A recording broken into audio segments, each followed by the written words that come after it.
Polar Express, written and illustrated by Chris Van Allsburg. On Christmas Eve, many years ago, I lay quietly in my bed. I did not rustle the sheets. I breathed slowly and silently. I was listening for a sound a friend had told me I'd never hear, the ringing bells of Santa's sleigh. "There is no Santa," my friend had insisted, but I knew he was wrong. Late that night, I did hear sounds, though not of ringing bells. From outside came the sound of hissing steam and squeaking metal. I looked through my window and saw a train standing perfectly still in front of my house. It was wrapped in an apron of steam. Snowflakes fell lightly around it. A conductor stood at the open door of one of the cars. He took a large pocket watch from his vest, then looked up at my window. I put on my slippers and robe. I tiptoed downstairs and out the door. "All aboard!" the conductor cried out. I ran up to him. "Well," he said, "are you coming?" "Where?" I asked. "Why, to the North Pole, of course," was his answer. "This is the Polar Express." I took his outstretched hand and he pulled me aboard. The train was filled with other children, all in their pajamas and nightgowns. We sang Christmas carols and ate candies with nougat centers as white as snow. We drank hot cocoa as thick and rich as melted chocolate bars.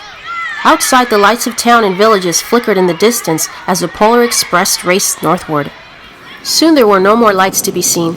We traveled through cold, dark forests where lean wolves roamed and white-tailed rabbits hid from our train as it thundered through the quiet wilderness. We climbed mountains so high it seemed as if we would scrape the moon, but the Polar Express never slowed down. Faster and faster we ran along, rolling over peaks and through valleys like a car on a roller coaster. The mountains turned into hills, the hills to snow-covered plains. We crossed a barren desert of ice, the great polar ice cap. Lights appeared in the distance. They looked like the lights of a strange ocean liner sailing on a frozen sea. "There," said the conductor, "is the North Pole." The North Pole. It was a huge city standing alone at the top of the world, filled with factories where every Christmas toy was made. At first we saw no elves. "They are gathering at the center of the city," the conductor told us. "That is where Santa will give the first gift of Christmas." "Who receives the first gift?" we all asked. The conductor answered, "He will choose one of you." "Look!" shouted one of the children. "The elves!" Outside we saw hundreds of elves.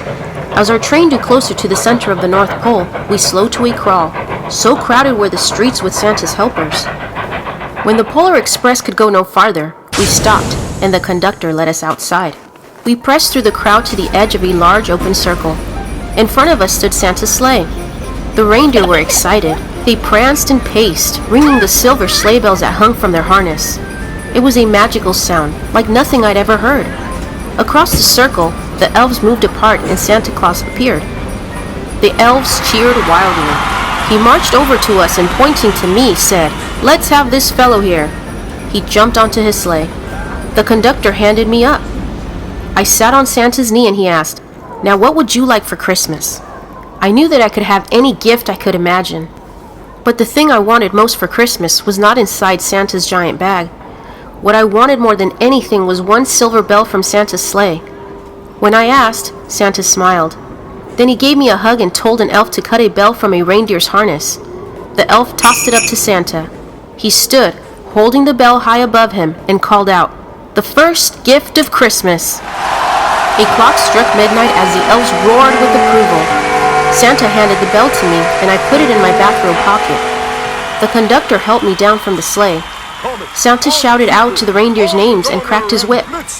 His team charged forward and climbed into the air. Santa circled once above us, then disappeared into the cold, dark polar sky. As soon as we were back inside the Polar Express, the other children asked to see the bell. I reached into my pocket, but the only thing I felt was a hole. I had lost the silver bell from Santa Claus's sleigh. "Let's hurry outside and look for it," one of the children said. But the train gave a sudden lurch and started moving. We were on our way back home. It broke my heart to lose that bell. When the train reached my house, I sadly left the other children. I stood at my doorway and waved goodbye. The conductor said something from the moving train, but I couldn't hear him. "What?" I yelled out. He cusped his hands around his mouth. "Merry Christmas!" he shouted. The Polar Express let out a loud blast from its whistle and sped away. On Christmas morning, my little sister Sarah and I opened our presents. When it looked as if everything had been unwrapped, Sarah found one last small box behind the tree. It had my name on it. Inside, the silver bell. There was a note. Found this on the seat of my sleigh. Fix that hole in your pocket. Signed, Mr. C. I shook the bell. It made the most beautiful sound my sister and I had ever heard. But my mother said, "Oh, that's too bad." "Yes," said my father, "it's broken." When I'd shake the bell, my parents had not heard a sound. At one time, most of my friends could hear the bell.